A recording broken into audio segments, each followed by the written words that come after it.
Magandang araw po sa inyong lahat. Maliwanag naman na itong gera sa gitnang silangan ay talagang malaking naging epekto sa buong mundo at dito rin sa Pilipinas. Siyempre, hindi natin maaring hayaan na pasanin itong mga mas nakakaraming commuter. Pagising ko kaninang umaga, nakita ko yung mga headline at ang pinag-uusapan ay yung naaprubahan na fare hike. Siguro hindi ito ang panahon para magtaas ng pamasahe para sa ating mga kababayan.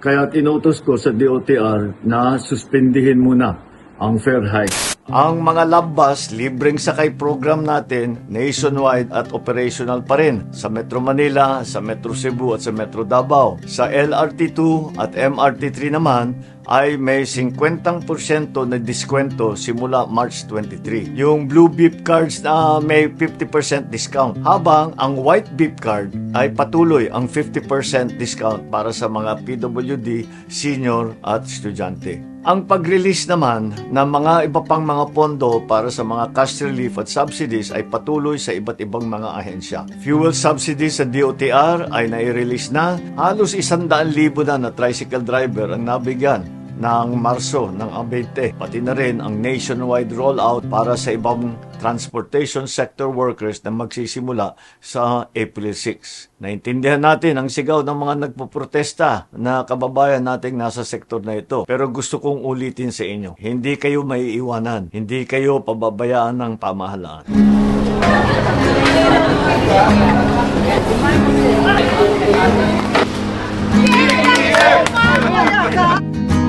Masusi natin binabantayan ang mga presyo ng mga ibang bilihin. Nung isang araw naman ay sumugod din tayo sa palengke para makita ang presyo ng mga pangunahing bilihin o prime commodities. Sa awa naman ng Diyos, stable pa at walang naman masyadong pag-abuso. Walang nagbebenta ng higit sa suggested retail price. Patuloy tayo makikipag-ugnayan sa ating mga manufacturer ng mga basic commodities na kritikal sa panahon na ito.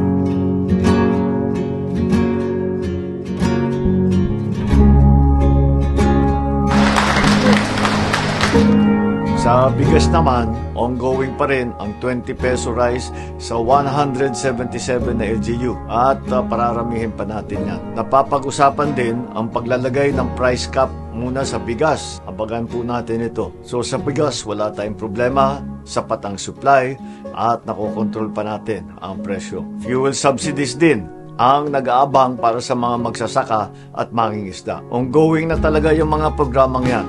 Pero nagpatagdag pa tayo ng 50 million sa mga regional field officers. Ang presyo naman ng fertilizer, ibang usapan po yan dahil petroleum product yan. Nakikipag-usap na tayo sa iba't ibang fertilizer producing countries. Okay pa tayo sa Abril, pero pinaghahandaan na natin ang May to June.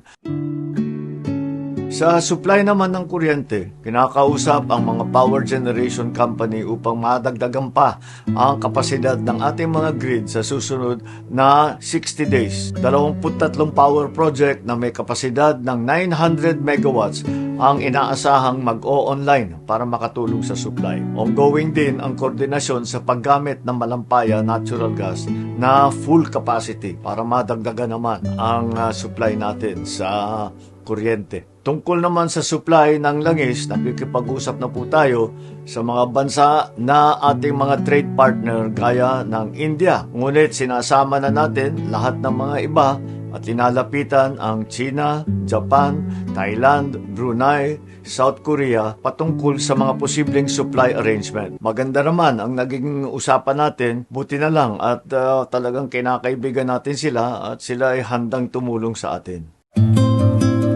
At hindi po natin kinakalimutan ang mga ating kababayan na nandoon sa mga alanganing lugar sa Middle East. Tuloy-tuloy naman ang pagdating ng ating mga kababayan mula sa gitnang silangan. Mahigit 1,400 overseas Filipino workers at 334 dependents na ang nakauwi mula noong 5 ng Marso hanggang March 17. Yung pangatlong government chartered flight naman ay dumating dito noong March 18 na may sakay na 153 OFW, 114 dependent at saka 50 stranded na Pilipino. Sa mga susunod na araw ay mas marami pa ang pararatingin natin. Ay marami sa kanila ay uuwi sa Visayas at Mindanao. Kaya tiniyak naman natin na makakapag-hotel muna sila at binubuk natin sila sa mga flight na papunta sa kanilang mga probinsya. Tinitiyak natin na naaalagaan sila ng mga. Ngayon ang panahon para magtulungan. Ngayon ang panahon para maipakita natin sa buong mundo ang katangian ng bayanihan na nasa puso ng bawat Pilipino. Bawat isa sa atin ay may magagawa namang paraan para makatulong. Pagtitipid man, magtulong sa kapwa, o kahit sa pamamahagi ng tamang impormasyon at hindi pagkakalat ng fake news. Huwag naman sana tayong magdagdag pa sa problema. Lahat tayo ay kailangan magtulungan. Alalahanin natin ang pagmamahal natin sa ating mga kababayan. Huwag natin kakalimutan na kapag pinabayaan natin ang isa sa atin, napabayaan na natin ang buong bansa.